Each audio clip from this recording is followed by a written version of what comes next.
পশ্চিমবঙ্গের সবথেকে শিক্ষিত জেলা কোনটা জানেন? না, কলকাতা নয়। পশ্চিমবঙ্গে মোট সাক্ষরতার হার ৭৬.26%, যেটা জাতীয় গড় ৭৪%-এর থেকেও বেশি। পশ্চিমবঙ্গের ২৩টা জেলার মধ্যে সবথেকে শিক্ষিত জেলার তালিকায় ১ থেকে ১০ নম্বরের মধ্যে ১০-এ রয়েছে নদিয়া আর ৯ নম্বরে রয়েছে বর্ধমান জেলা। এই দুটো জেলায় সাক্ষরতার হার যথাক্রমে ৭৫% এবং ৭৭%। ৮ নম্বরে দক্ষিণ চব্বিশ পরগনা, ৭ নম্বরে পশ্চিম মেদিনীপুর, এরপরই দার্জিলিং এবং হুগলি ৬ এবং ৫ র্যাঙ্কে রয়েছে। সেকেন্ড পজিশনে রয়েছে আমাদের রাজধানী কলকাতা।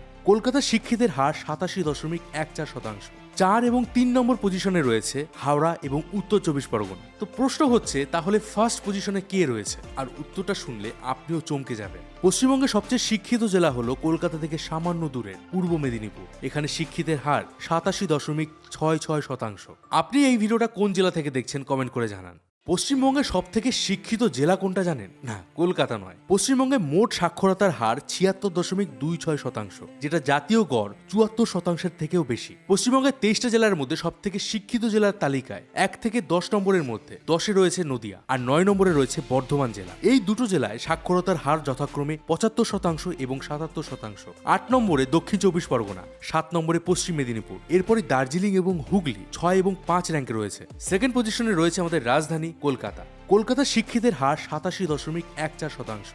৪ এবং ৩ নম্বর পজিশনে রয়েছে হাওড়া এবং উত্তর চব্বিশ পরগনা। তো প্রশ্ন হচ্ছে, তাহলে ফার্স্ট পজিশনে কে রয়েছে? আর উত্তরটা শুনলে আপনিও চমকে যাবেন। পশ্চিমবঙ্গের সবচেয়ে শিক্ষিত জেলা হলো কলকাতা থেকে সামান্য দূরে পূর্ব মেদিনীপুর। এখানে শিক্ষিতের হার ৮৭.৬৬%। আপনি এই ভিডিওটা কোন জেলা থেকে দেখছেন কমেন্ট করে জানান।